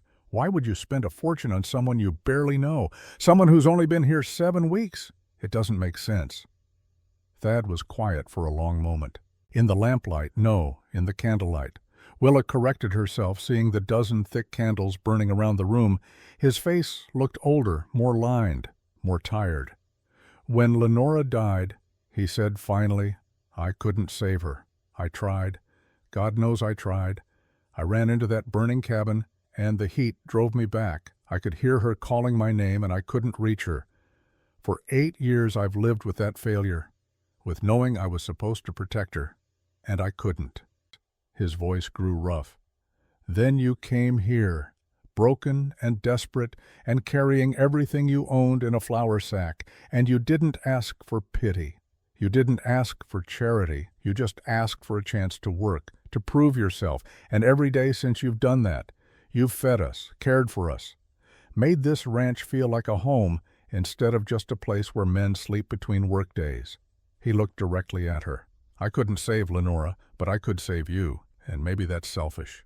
Maybe I did it for me as much as for you, but I don't regret it. I'd do it again. Willa's eyes burned with tears. I'll pay you back, every cent. It might take years, but I'll do it. No. Thad, you'll do no such thing. That money bought your freedom, your safety, and those things have no price. He paused. But if you want to repay me, you can do it by staying, by continuing to make this ranch a home, by being— He stopped, swallowed hard. By being here. The air between them felt charged, heavy with words unspoken. I want to stay, Willa whispered, more than I can say. Then it settled. They sat in silence for a moment. Then Thad looked down at the tray she'd brought. This looks exceptional. I made it special, to say thank you, even though words aren't enough. Would you? Thad hesitated. Would you eat with me? Just this once. I don't want to eat alone tonight. Willa's heart stuttered. I'd be honored. She went back to the kitchen and fixed her own plate. When she returned, Thad had cleared space at his desk. They ate together in the candlelight, not saying much, but the silence was comfortable, companionable. When they finished, Thad walked her to the kitchen door. The ranch was quiet around them, the hands already asleep in the bunkhouse. Willa, Thad said, what I said earlier, about you mattering to me, I meant it. I know. I don't know what this is between us. I don't know what it means or where it goes, but I know I don't want you to leave. Willa looked up at him. In the moonlight, his face was all plains and shadows, beautiful in its roughness. I'm not going anywhere, she said. This is home now. Something eased in his expression. Relief, maybe, or hope. Good night, Willa. Good night, Thaddeus. She watched him walk back to the main house, watched until he disappeared inside. Then she went to her small room and sat on her bed, her heart too full for sleep. Everything had changed. And nothing had changed. She was still the cook. He was still the boss. But something between them had shifted, had deepened, had become more than either of them quite knew what to do with. Tomorrow there would be breakfast to make, bread to bake, men to feed. Life would go on as it always did, but nothing would ever be quite the same. The next 3 weeks brought an unexpected continuation of summer's heat. August stretched into September, but the temperatures didn't drop. The sun beat down, merciless and hot. The grass dried to tinder. Water in the creek dropped to levels the old-timers said they hadn't seen in 20 years. The cattle grew restless, and the men worked double shifts to keep them from straying too far in search of water. Thad pushed himself hardest of all. He was up before dawn and didn't stop until after dark, working alongside his men, driving himself with an intensity that worried everyone. He's going to collapse if he keeps this up, Gus said to Willa one afternoon. Won't listen to reason. That evening, Willa prepared a special supper. Cold fried chicken, potato salad with fresh dill, sliced tomatoes from the garden, sweet tea so cold it made your teeth ache. She carried it out to where Thad was fixing a section of fence that had broken when panicked cattle tried to reach the creek. Mr. Ironwood, she called, you need to eat. Later, he said, not looking up. Now, you haven't stopped for 10 hours. Willa, sit down and eat.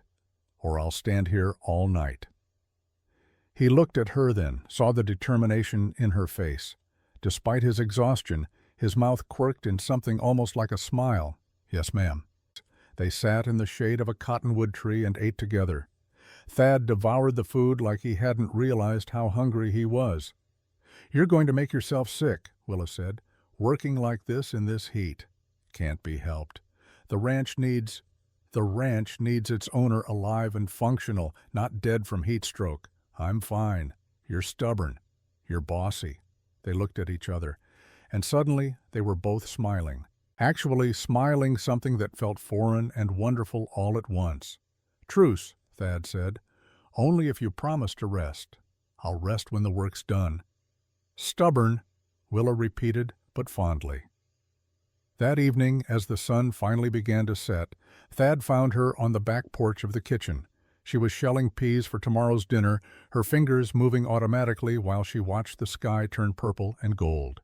He sat down beside her without asking, took a handful of pea pods, and started helping. "My mother used to make me do this," he said. "Shell peas, snap beans, shuck corn.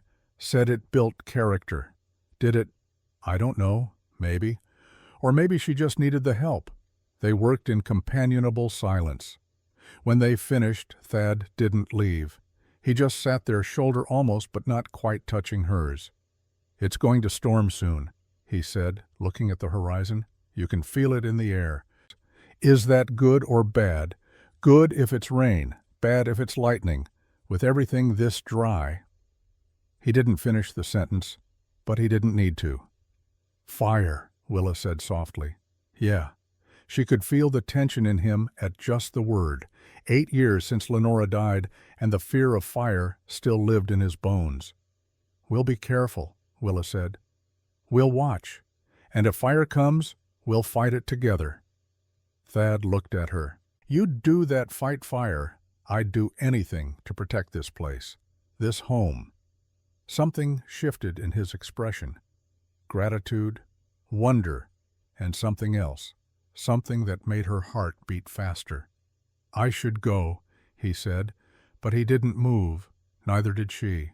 They sat on the porch as darkness fell, not talking, just being, present with each other in a way that felt both dangerous and exactly right. When Thad finally stood to leave, he paused. His hand lifted, hesitated, then gently touched her shoulder, just for a moment. Just long enough for her to feel the warmth of his palm through her dress. "Thank you, Willa, for everything." Then he was gone, swallowed by the darkness. Willa sat alone on the porch, her shoulder still warm where he'd touched her, and wondered how it was possible to feel this much for someone while still carrying the ghost of another love. How it was possible to heal while still remembering the wound. The sky rumbled with distant thunder. The storm was coming. The lightning struck 3 days later in the dead of night. Willa woke to shouting. She threw on her clothes and ran outside to see an orange glow on the eastern horizon. Fire in the dried grass spreading fast, pushed by the wind toward the ranch buildings. Men poured from the bunkhouse half-dressed, grabbing buckets and shovels and anything that might fight flames. Gus was organizing them, his voice cutting through the chaos. "Form a line from the well, pass, buckets, move." But where was Thad? Willa's eyes scanned the yard. Then she saw him, standing frozen near the main barn, staring at the approaching fire. His face was pale in the orange light. His hands trembled violently. His whole body had gone rigid. "Boss!" Gus shouted. "Boss, we need you!" Thad didn't move, didn't respond. He just stared at the flames with eyes that saw not this fire, but another fire. Not this night, but a night 8 years ago. "It's happening again," Thad whispered. His voice was barely audible, but Willa was close enough to hear. "The fire, Lenora, she's in there. I can't." He was having a complete breakdown. Trauma overwhelming reason. The pyrophobia that he'd managed to control for 8 years, the fear that made him light candles instead of oil lamps, that made him tense at the sight of any flame larger than a match, had finally shattered him completely. The fire was getting closer. maybe 10 minutes before it reached the barn, less if the wind picked up. The men looked to Thad, waited for orders, but their boss was gone, lost in memory and terror. Willa felt something crystallize inside her, a clarity, a purpose. She ran to the center of the yard and shouted with every ounce of breath in her lungs, "Listen to me, all of you, right now." 14 men turned to stare at her, a woman, a cook, giving orders. She didn't hesitate. "You three?" She pointed at the nearest cowboys. "Buckets from the well, fill them and start passing, go!" They ran. "You two open the stable, get every horse out, take them to the far pasture." They obeyed. "Gus, I need a line from the well to the barn. Get men passing buckets fast." Gus didn't question. He just started organizing. "Billy, take Mr. Ironwood inside the house. Stay with him." Billy grabbed Thad's arm and pulled him away from the flame. Thad went without fighting, his eyes still fixed on the fire, seeing ghosts. Willa ran to the well herself, filled a bucket, soaked a cloth, and tied it around her face. Then she ran toward the fire. The heat was incredible, like standing too close to an oven, but everywhere all at once. Smoke stung her eyes and burned her lungs. But she didn't stop. She threw water on the flames, grabbed another bucket, threw more. The men formed the line Gus had organized, passing full buckets up and empty buckets back. Willa was everywhere, shouting orders, directing efforts, filling in gaps when men faltered. The barn. Protect the barn. Don't let it reach the barn. They fought for what felt like hours. Might have been 30 minutes. Might have been 3. Time became meaningless, measured only in buckets thrown and ground defended. The fire crept closer to the barn. Too close. If it caught, they'd lose everything. The building, the equipment stored inside, maybe the whole ranch. Willa made a decision. "I need 4 men with me. We're going to cut a fire break." They grabbed shovels and started digging desperately, turning over the dry grass to expose bare earth, creating a gap the fire couldn't cross. Willa dug alongside them, her hands blistering her shoulders, screaming, her lungs choking on smoke. "Faster! It's almost here." They dug like their lives depended on it. Because they did. The fire reached the firebreak. Flames licked at the turned earth. For one terrible moment, Willa thought it would jump the gap, thought everything they'd done would fail. Then the fire hesitated, flickered. Without fuel, it began to die. Men threw water on the remaining flames, stamped them out, beat them with shovels and blankets and bare hands. Finally, impossibly, the fire was out. The barn was safe. The ranch was safe. Men collapsed to the ground, coughing and exhausted. Willa stood for a moment longer, swaying, her vision swimming. Her hands were raw and bleeding. Her clothes were scorched. Her face was black with soot. But she'd done it. They'd done it. Her legs gave way. She sat down hard in the dirt, suddenly unable to stand. Gus appeared beside her. "Ma'am, you saved us. You saved the whole damn ranch." Willa couldn't speak, could barely breathe. She just nodded. Someone brought water. She drank it greedily, coughing when it hit her smoke-raw throat. Then she remembered. "Thad?" she croaked. "Where's Thad?" "In the house, ma'am. Billy's with him." Willa forced herself to stand. Her legs shook. Everything hurt. But she had to see him. She found him in his office, sitting with his head in his hands. Billy stood nearby, looking uncertain and worried. Candles burned everywhere, lighting the room bright as day. "Thank you, Billy," Willa said hoarsely. "You can go help the others." Billy left gratefully, closing the door behind him. Willa approached Thad slowly, knelt down in front of his chair, put her blistered hands on his knees. "Thaddeus," she said gently, "it's over. The fire's out. Everything's safe." He looked up at her with eyes that were drowning in shame and grief. "I froze," he said, voice broken. "I saw the flames, and I was back there, that night. I could hear Lenora calling my name. I could smell the smoke and feel the heat, and I couldn't move. I couldn't—" His voice failed. Tears ran down his weathered cheeks. Willa's heart broke for him. "You don't need to explain. I understand. I'm supposed to protect this ranch, these men, and I couldn't. Thad, look at me. She waited until his eyes met hers. You've been carrying this guilt for 8 years. You've been punishing yourself for something you couldn't control. But tonight showed something important. You don't have to carry everything alone. You don't have to be invincible. You have people who will stand with you, who will fight when you can't. You shouldn't have had to, but I did, and we won. Together. Not because of one person, but because we all fought. That's what family does. Thad stared at her, at this woman who'd arrived 9 weeks ago with nothing, who'd just led his men through fire and saved his ranch, who knelt before him now soot-stained and blistered and still thinking of him instead of herself. "You're incredible," he whispered. "You're the bravest, strongest person I've ever known. No." He reached out his hands, cupping her face with infinite gentleness. "You're not just anything. You're extraordinary, and He stopped, swallowed hard. "I don't want to lose you. I can't lose you." "You won't," Willa said. "I'm right here." "No, I mean—" Thad took a shaking breath. "I'm falling in love with you, Willa. Maybe I already have fallen. And it terrifies me because I loved Lenora and I lost her, and I don't know if I can survive that kind of loss again. But I also don't know how to stop feeling this way." Willa's breath caught. Her heart hammered so hard she thought it might break through her ribs. "I'm scared too," she admitted. "I loved Edmund, and he betrayed me. I thought I'd never trust anyone again, never love anyone again. But then you—" her voice broke.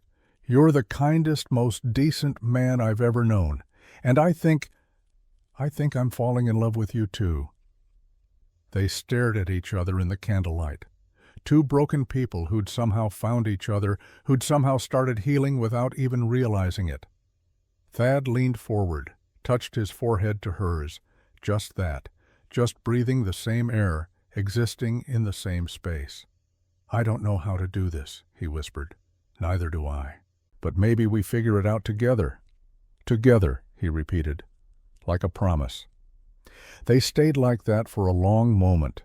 Then Willa pulled back, wincing, as her blistered hands reminded her of their existence. "You're hurt," Thad said, suddenly focused.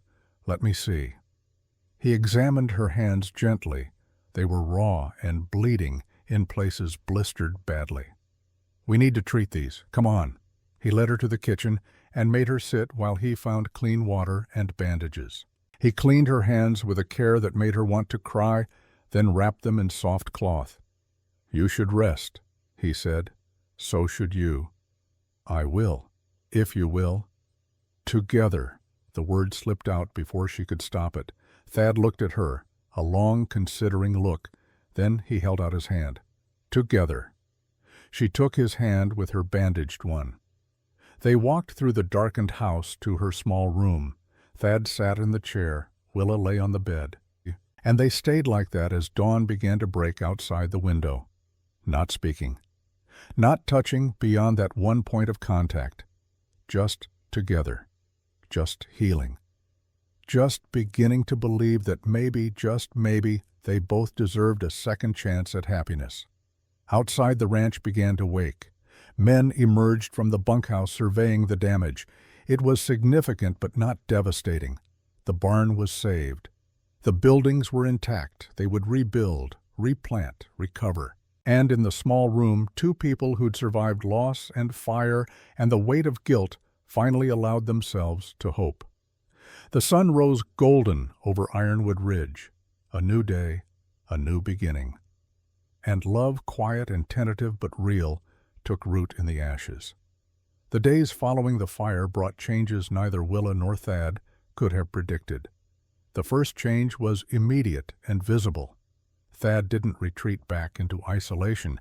He took his meals in the dining hall with the men. Not every meal, some habits died hard, but breakfast twice a week and Sunday dinner without fail. The cowboys treated this miracle with the reverence it deserved. They didn't make a fuss, didn't draw attention, just passed him the biscuits and talked about the weather and pretended this was how it had always been. But Willa saw the way Gus's eyes shone with something like relief, saw the way Hank sat up a little straighter, saw the way Billy actually smiled when he served Thad coffee. Their boss was coming back to life. The second change was more subtle, but no less profound. 3 days after the fire, Willa woke to find a bouquet on her kitchen workbench. Not wildflowers this time, but roses. Real roses, pink and fragrant, that must have cost a fortune at the general store in Redemption Creek. Beside them sat a note in strong, angular handwriting for the woman who runs toward fire instead of away from it. Willa pressed the note to her chest and allowed herself to cry. Happy tears for once. Healing tears. That afternoon, Thad appeared in the kitchen while she was kneading bread. "Walk with me," he asked. They walked to the ridge overlooking the valley, the place where Willa had first seen the ranch 10 weeks ago. It felt like a lifetime. They sat on a flat boulder, shoulders touching, watching the cattle graze in the distance. "I want to tell you something," Thad said. "About Lenora. About the fire." Willa took his hand. "You don't have to." "I do. Because I want there to be no secrets between us. No shadows." So he told her. All of it. How Lenora had been 5 months pregnant when she died, though Thad hadn't known until after. How she'd been planning to tell him that very night, had baked his favorite cake as a surprise. How the fire had started from an oil lamp tipping over. Lenora had been tired, had dozed off while reading, and the flame had caught the curtains. How Thad had heard her screams from a quarter-mile away, had run faster than he'd ever run in his life. How he'd tried 3 times to enter the burning cabin, how the 3rd time the roof beam had fallen and knocked him unconscious. How Gus had pulled him out, saving his life. How when Thad woke up 3 days later, both Lenora and their unborn child were gone. "I blamed myself," Thad said, his voice breaking, "for not being there, for not waking up when the lamp fell, for not saving them. I blamed oil lamps, blamed fire itself. I couldn't abide any flame I couldn't control. Candles I could manage, but oil lamps, bonfires, even cooking over open flame made me shake." "That's why you never went to the dining hall," Willa said softly. "The big stove, the open flame." "Yes, and why I hired cooks. Someone had to feed the men, and I couldn't do it myself without—" He gestured helplessly. "Without facing the thing that killed her." "Yes." They sat in silence for a moment, then Willa spoke.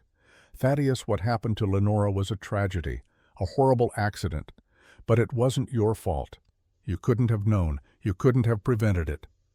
I should have been there.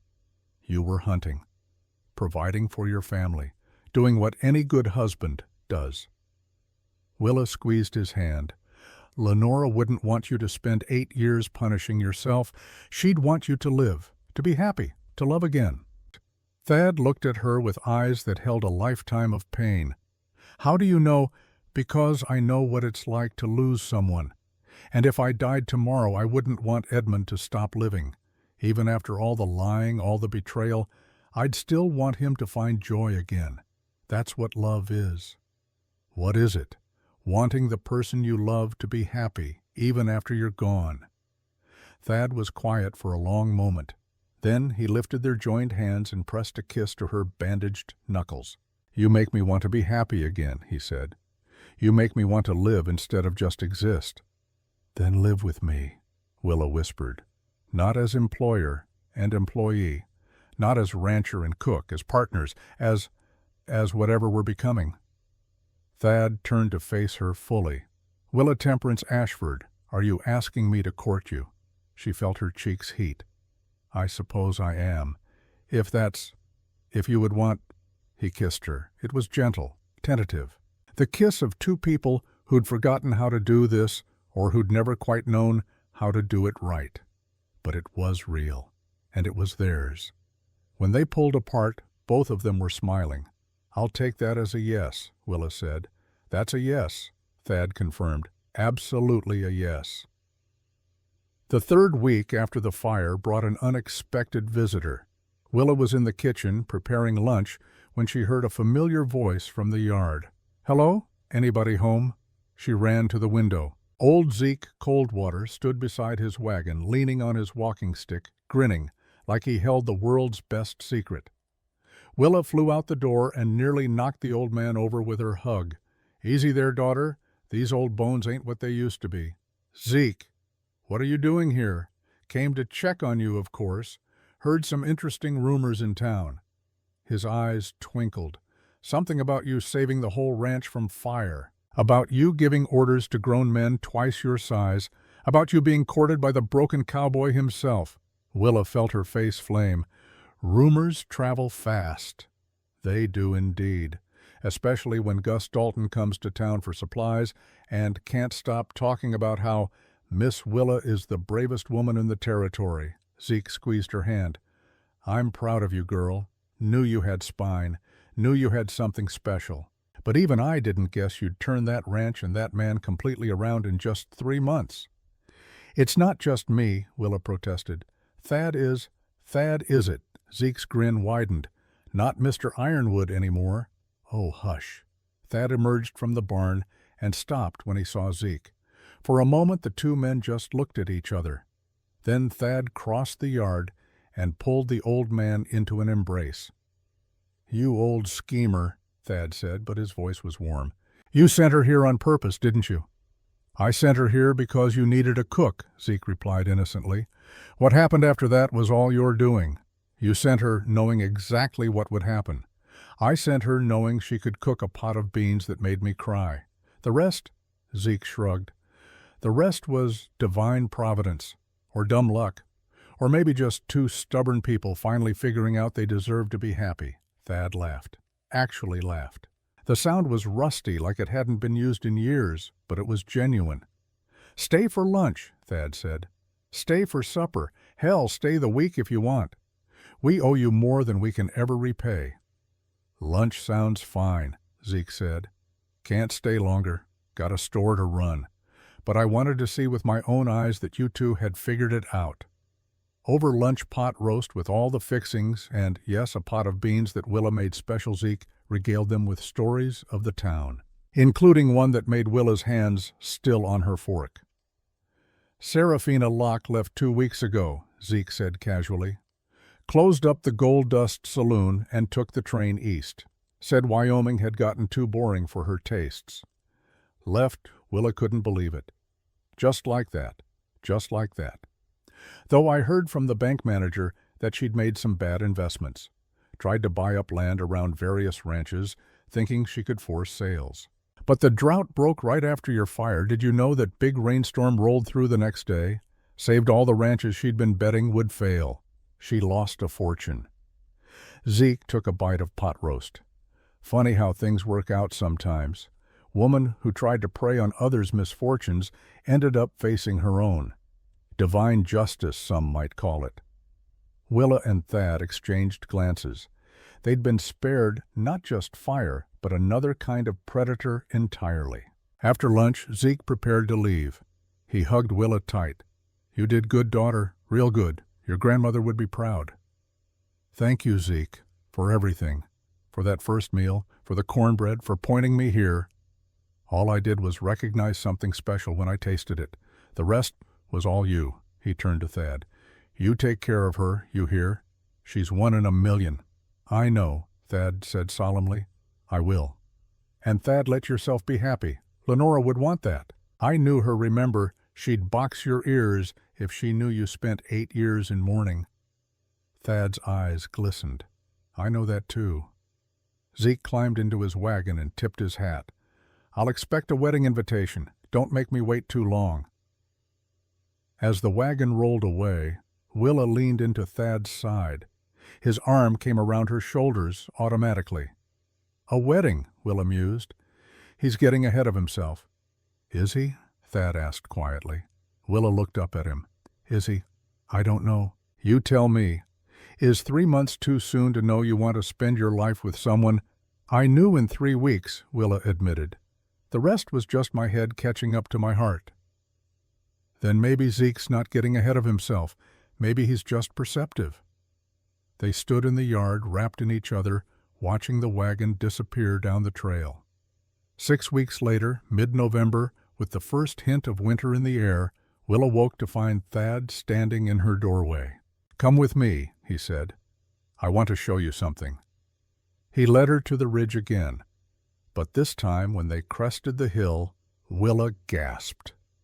The entire valley was covered in a light dusting of snow, the first snow of the season. It made everything look new, clean, like a fresh start. "It's beautiful," Willa breathed. "I used to hate winter," Thad said. "It was winter when Lenora died.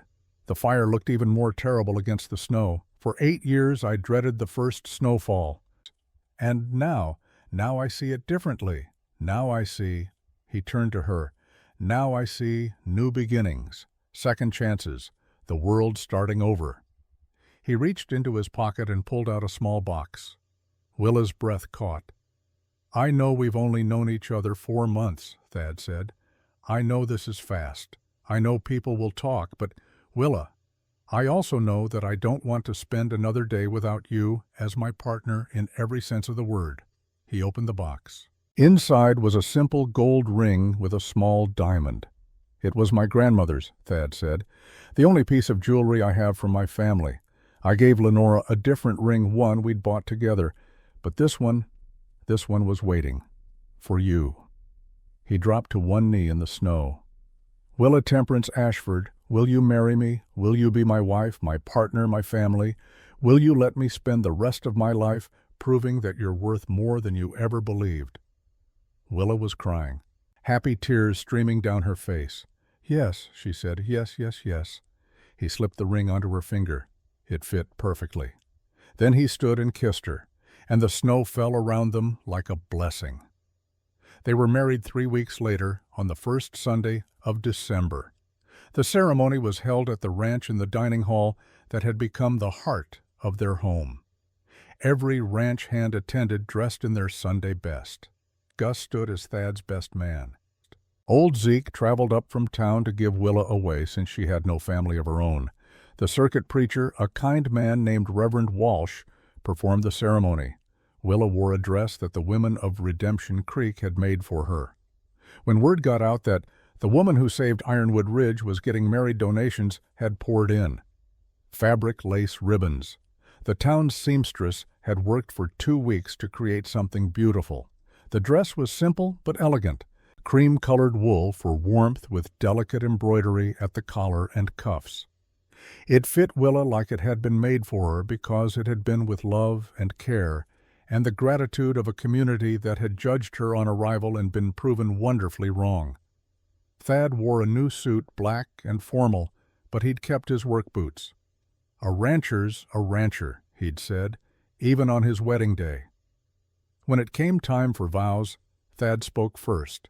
"Willa, you came into my life when I'd given up on living, when I thought the best years were behind me, and all that remained was work and duty and slow decline. You showed me that broken things can heal, that closed hearts can open, that it's never too late for second chances." His voice grew thick with emotion. "I promise to protect you, cherish you, and stand beside you through every storm. I promise to light candles in the darkness and share every meal at your side. I promise to listen when you sing and to never take for granted the gift of your presence in my life. I love you, Willa, today and always." Willa's hands trembled as she spoke her vows. "Thaddeus, when I arrived at your ranch, I had nothing. No home, no hope, no future. I said I wasn't worth much. You proved me wrong every day. You showed me that worth isn't measured in what we've lost, but in what we're brave enough to try again." She squeezed his hands. "I promise to stand with you in fire and peace, to feed not just your body but your soul, to sing in your kitchen and laugh in your sorrow and remind you every day that you deserve happiness. I love you, Thaddeus, with all that I am and all that I'll become." Reverend Walsh pronounced them husband and wife. And when Thad kissed her, the dining hall erupted in cheers. The celebration lasted into the night. Willa had cooked for days in preparation a feast unlike anything the ranch had ever seen. Roasted beef, glazed ham, fresh bread, 3 kinds of pie, And yes, a pot of beans made exactly as she'd made them that first night in Redemption Creek, in honor of where it all began. Old Zeke stood to give a toast, his voice carrying over the happy chaos. "I'm an old man. I've seen a lot in my 71 years. I've seen love and lost, joy and sorrow, beginnings and endings. But I've never seen anything quite like what I'm seeing tonight." He raised his glass. To Willa and Thad, two people who had every reason to give up but didn't.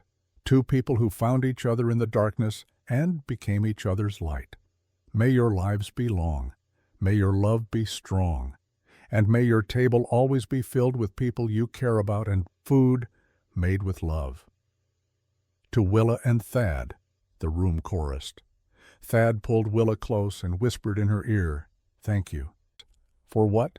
For saying yes, for staying, for being brave enough to love a broken cowboy. Thank you for being brave enough to love a woman who cooks beans in empty plazas. They laughed together, and it was the best sound either of them had ever heard. That night, after the guests had gone, and the dishes were washed, and the candles burned low, Willa and Thad walked hand in hand to the main house. Their house now. Their home. Thad had prepared the master bedroom, the room he'd built for Lenora, but hadn't been able to enter since her death. He'd cleaned it, aired it out, filled it with candles and fresh linens. He'd hung Willa's grandmother's apron on a peg by the door. "It's perfect," Willa said. And it was, not because it was grand or fancy, but because it was theirs. Epilogue. 1 year later, December 1883, arrived with fresh snow and new possibilities. Ironwood Ridge Ranch had never been more prosperous. The cattle herd had grown to 400 head. They'd hired 6 more hands. The barn that had nearly burned was rebuilt bigger and better than before. But the biggest change wasn't visible in the buildings or the livestock. It was visible in the people. Thad Ironwood smiled now, regularly. He ate every meal with his men and his wife. He'd even started helping Willa in the kitchen sometimes, though he still claimed his biscuits were barely edible. Gus Dalton had married widow Abigail Winters from town. They lived in a small cottage on the ranch property, and Abigail helped Willa with the cooking and household management. Billy had gone back east to visit his sister, carrying gifts and letters from the entire ranch. He'd returned with her in tow 16-year-old Molly, who'd wanted to see the West and had stayed on to help with the kitchen and the garden. Hank had retired from active ranch work and now oversaw the stables, teaching young hands the art of horse training with patience and wisdom. Samuel's daughter had written back. She was coming to visit in the spring. And Willa stood in the kitchen on a cold December morning, one hand pressed to her gently rounded belly, and smiled. She was 4 months pregnant. She'd told Thad 2 weeks ago, and he'd cried. Actually cried tears of joy and fear and wonder all mixed together. "You're sure?" he had asked, voice shaking. "I'm sure." "And you're healthy? The baby's healthy. Dr. Morrison says everything looks perfect. He'll check on us regularly." Thad had pulled her close, so gentle, like she was made of glass. "I'm scared. I know. I'm terrified I'll lose you, like I lost Lenora. I know that too. But Thad, look at me." She'd cupped his face. "I'm not Lenora. This isn't 8 years ago. We have a doctor close by. We have help. We have each other. And this baby is a gift, a blessing. Our future." "Our future," he'd repeated like a prayer.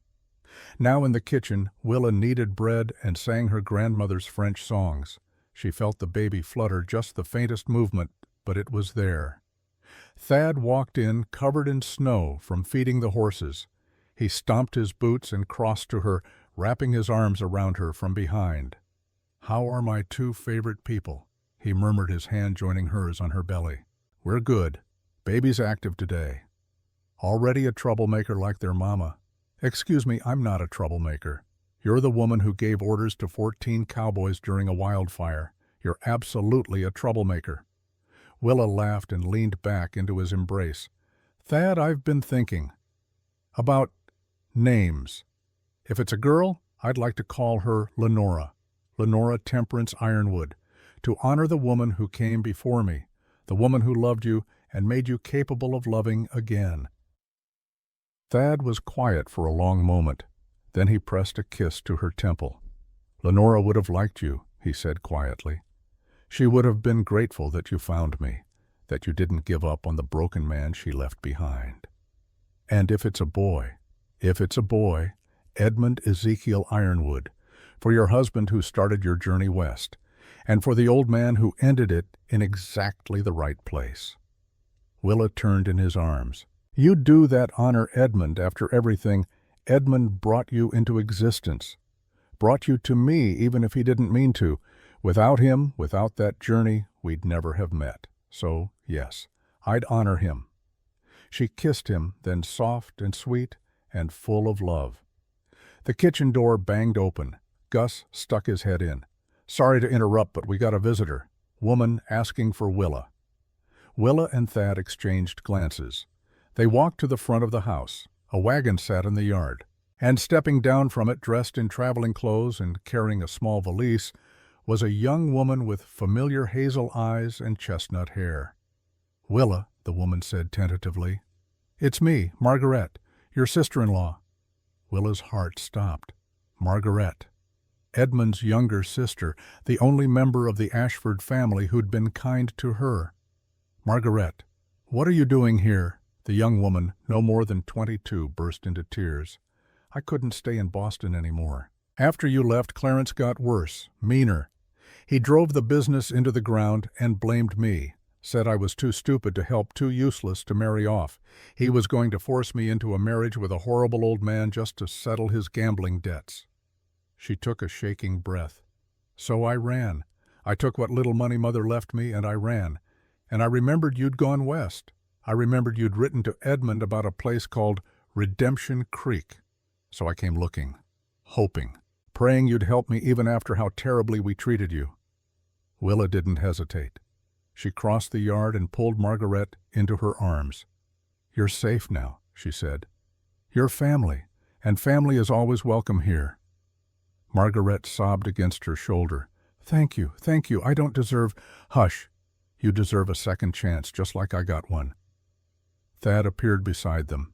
"Miss Margaret, welcome to Ironwood Ridge. Any family of Willa's is family of mine. We'll get you settled. You can stay as long as you need." Margaret looked between them with wonder. "You're married." "4 months now," Willa said, beaming. "And you're happy." "Happier than I ever thought possible." That night, after Margaret was settled in a guest room after dinner was served, and dishes washed, and candles lit throughout the house, Willa and Thad sat on their bed. "You have a big heart," Thad said, "taking in your husband's sister after his family threw you out. She's not Clarence. She's just a girl who needs help. How could I turn her away? Most people would. We're not most people." Thad smiled. "No, we're definitely not." He pulled her close, his hand resting on her belly where their child grew. "Do you ever think about where we'd be if you hadn't gotten on that train?" Thad asked. "If you'd stayed in Boston, if you'd never made beans in an empty plaza." "Sometimes," Willa admitted. "But I try not to, because that life, the one where I didn't come here, that's not a life I want to imagine." "Neither do I." They sat in comfortable silence, listening to the wind outside and the crackling of candles and the sounds of their ranch settling in for the night. "Thad, do you remember what I wrote in my journal that first night? The night you gave me the job?" "What did you write?" "I wrote that maybe we couldn't fix each other. Maybe we couldn't fix ourselves. But perhaps together we wouldn't be so broken." "And?" Thad prompted. "And I was wrong. We did fix each other. We fixed ourselves, not by erasing the cracks, but by filling them with gold, by making the broken places stronger than they were before." Thad turned her to face him. "You know what that's called? That Japanese art of fixing broken pottery with gold?" "No." "Kintsugi. I read about it in a book once. The idea is that the breaking and repairing becomes part of the object's history, makes it more valuable, not less." "Kintsugi," Willa repeated. "I like that. That's us. We're kintsugi, broken and mended, and more beautiful for it." Willa kissed him, then long and slow and sweet. Outside, snow continued to fall. Inside, candles burned warm and steady. And in the kitchen, 3 items sat clean and ready. For tomorrow, a blackened skillet, a cracked clay pot, and a wooden spoon, worn smooth by 4 generations of love. Morning would come. There would be bread to bake, and men to feed, and a ranch to run, and a baby to prepare for, and a new family member to welcome, and 1,000 ordinary miracles to witness. But for now, there was this moment, this love, this home, this second chance at happiness that neither of them had dared to hope for. Willa Temperance Ironwood, no longer worth not much, but worth everything, fell asleep in her husband's arms, dreaming of futures and family, and the taste of hope that had started with a simple pot of beans. And somewhere in the stars above Wyoming territory, in whatever place spirits go, when bodies fail, perhaps Lenora May Ironwood smiled, perhaps Edmund Ashford found peace. Perhaps Willa's grandmother hummed an old French song. Perhaps they all looked down at the ranch below, at the broken people who'd become whole, at the love that had grown from ashes, at the proof that even in the darkest times, kindness and courage and a good meal can change everything. And perhaps they whispered, "Well done."